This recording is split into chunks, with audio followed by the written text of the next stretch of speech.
আসসালামু আলাইকুম। আজকে জাতীয় বিশ্ববিদ্যালয়ের দিনে অনার্স দ্বিতীয় বর্ষের ভূগোল ও পরিবেশ বিভাগের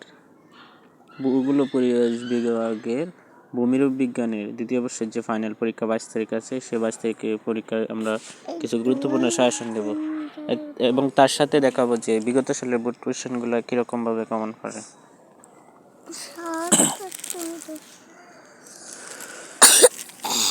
তো আমি এখানে লিখে রাখছি যে বিগত সালের কোয়েশ্চেনগুলোর মধ্যে 2022 সালে যে আসছিল। আমি আরেকটা কথা বলতে চাই, আমার হাতে যে বইটা আছে, ব্যতিক্রমের যে বইটা আছে, এটা একটা পুরাতন গত বছরের বই। এটা লেখা ছিল হচ্ছে পরীক্ষা 2022, অর্থাৎ 2022 সালে যারা পরীক্ষা দিছে তাদের এই বইটি। এবং 2022 সালে যে কোয়েশ্চেনগুলো আসছে, সেই কোয়েশ্চেনগুলো বিগত সালে বোর্ড কোয়েশ্চেন থেকে কীরকম কমন পড়ছে সেগুলো আপনাদেরকে দেখাবো।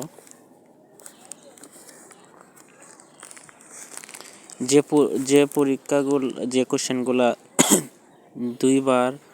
দুইবার আসছে, এগুলো আপনারা সবগুলো দেখে যাবেন, এগুলো মিস করবেন না।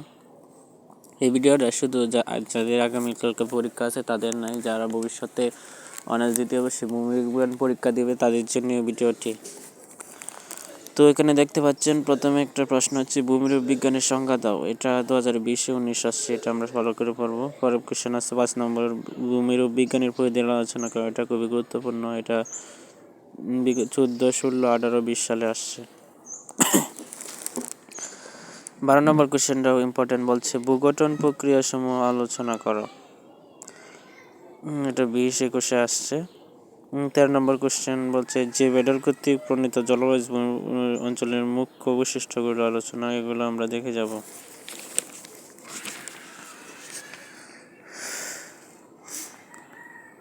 এখন 2022 সালে ক বিভাগে একটা প্রশ্ন আসছিল। প্রশ্নটা হচ্ছে যে ভূমিরূপবিদ্যার ধারণা। তো এখানে দেন গ বিভাগে প্রশ্নটা ছিল, গ বিভাগে ভূমিরূপবিদ্যার পরিধি ধারণাগুলো বর্ণনা করো। এটা কিন্তু বোর্ডেও অনেকবার আসছে। এখান থেকে কিন্তু 2022 সালে খ বিভাগের জন্য কোশ্চেনটা আসছিল ধারণাগুলো ব্যাখ্যা করো, অর্থাৎ বিগত সালের কোশ্চেন থেকে কমন পড়েছে। 18 নম্বর কোশ্চেনটা 2022 সালে পরীক্ষা এসেছে, এটা 2016-19 সালে আসছিল। এটা বিগত সালে বোর্ড থেকে 2022 সালে যারা পরীক্ষা দিয়েছে তাদের হুবহু কমন পড়েছে। তারপরে হচ্ছে ভূমিরূপ বিজ্ঞানের ক্রমবিকাশ দ্বিতীয় অধ্যায় ডিবিসি কয় চক্র মতবাদ। এটা 100% ইম্পর্টেন্ট, এটা অনেকবার বিগত সালে আসছে। 14, 15, 17, 19, 21, 17, 18, এটা অনেকবার আসছে, এটা আমরা দেখে যাব।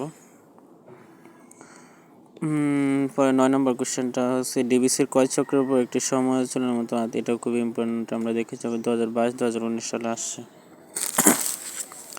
তারপর আমরা চলে যাব তৃতীয় অধ্যায় হচ্ছে ভূমিরূপ সংক্রান্ত প্রক্রিয়া গঠন। এখানে 3-1 কোশ্চেনটা খুবই গুরুত্বপূর্ণ। বর্বিচলন কি? বর্বিচলন শ্রেণী বিভাগ, এটা 2013, 19, 21 সালে আসছে, এটা আমরা দেখে যাব।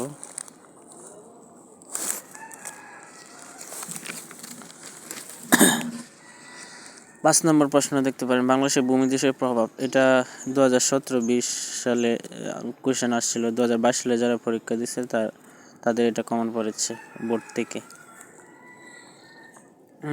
11 নম্বর কোশ্চেনটা বলছে চ্যুতির বৈশিষ্ট্য ভূদৃশ্যসমূহ ব্যাখ্যা করো। এটা 2022 সালে আসছে, এটা 2018 আসছে, 2022 আসছে, 2020 আসছে। বাজ ও চ্যুতির মধ্যে 8 নম্বর প্রশ্নটা খুবই ইম্পর্টেন্ট, এটা দেখে যাবো। এটা 2014, 15, 18, 20 সালে আসছে। 9 নম্বর প্রশ্নটা আমরা দেখে যাব, বিভিন্ন প্রকার বাজের বর্ণনা দাও।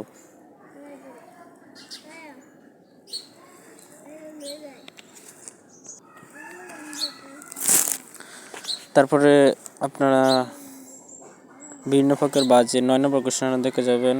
10 নম্বর কোশ্চেনটা দেখে যাবেন। 14 নম্বর প্রশ্নটা খুবই ইম্পর্টেন্ট, এটা হচ্ছে বলছে পৃথিবীর ভূমিকম্পন প্রবণ অঞ্চলগুলো আলোচনা করা। এটা 14, 16, 20 সালে এসেছে। 18 নম্বর কোশ্চেনটা ডালের কমবেশ সম্পর্কে ফ্র্যাঙ্কের ধারণা। এটা 2022 সালে চলে এসেছে। এটা বিগত সালের থেকে কমন পড়েছে। যারা যারা 2022 সালে পরীক্ষা দিয়েছিল তাদের হুবহু কমন পড়েছে। তারপরে এদিকে আছে ভূমিকম্প কি, ভূমিকম্পের কারণ বন্টন। 21 নম্বর প্রশ্নটা খুব ইম্পর্টেন্ট, এটা আসছে 2014, 15, 19 সালে। তারপর 23 নম্বর কোশ্চেনটা, অগ্নুৎপাত কি, অগ্নুৎপাতের কারণসমূহ উল্লেখ করো। উল্লেখ করে প্রধান প্রধান অগ্নিনির্বাপণ বর্ণনা করা। এটা 12, 16, 18, 20 সালে চলে এসেছে। তারপর পরের অধ্যায়ে ফিরে যাবে। পরের অধ্যায় হচ্ছে আর্দ্র ভূমিরূপ পরিবেশ। আর্দ্র ভূমিরূপের বৈশিষ্ট্য বর্ণনা করা। এটা 2022 সালে যারা পরীক্ষা দিয়েছিল তাদের বোর্ড থেকে কমন পড়ছে। এটা 2015 সালের কোশ্চেন ছিল। পরে 3 নম্বরটা প্রশ্ন দেখে যেতে পারি, 2 নম্বরটাও দেখে যেতে পারি।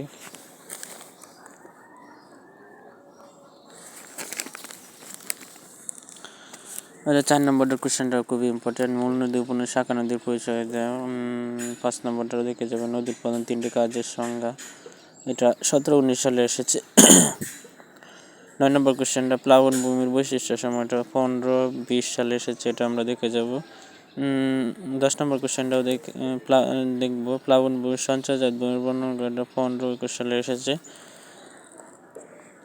15 নম্বরটা ইম্পর্টেন্ট, বাংলাদেশে বন্যার কারণ। এটা 14, 17, 18, 19 সালে এসেছে।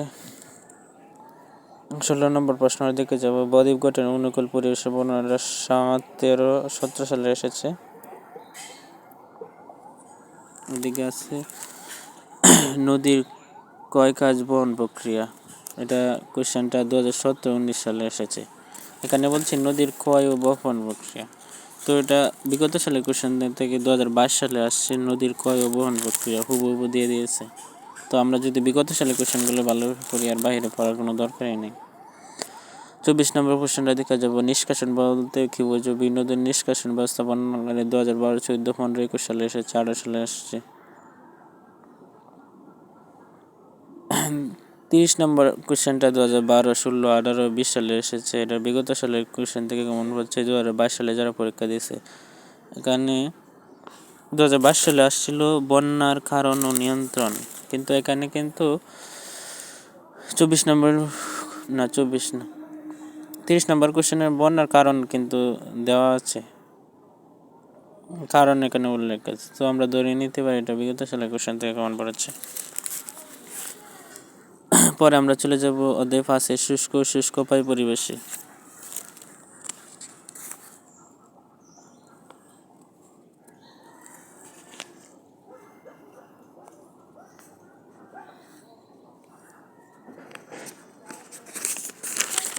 অধ্যায় 5 থেকে আমরা বায়ুর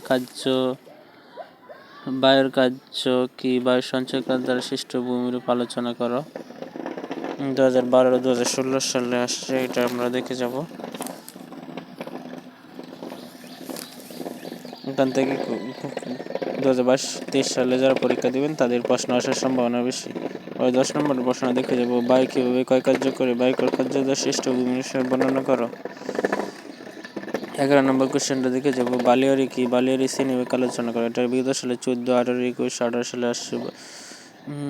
এগুলো দেখে গেলেই হবে। আমরা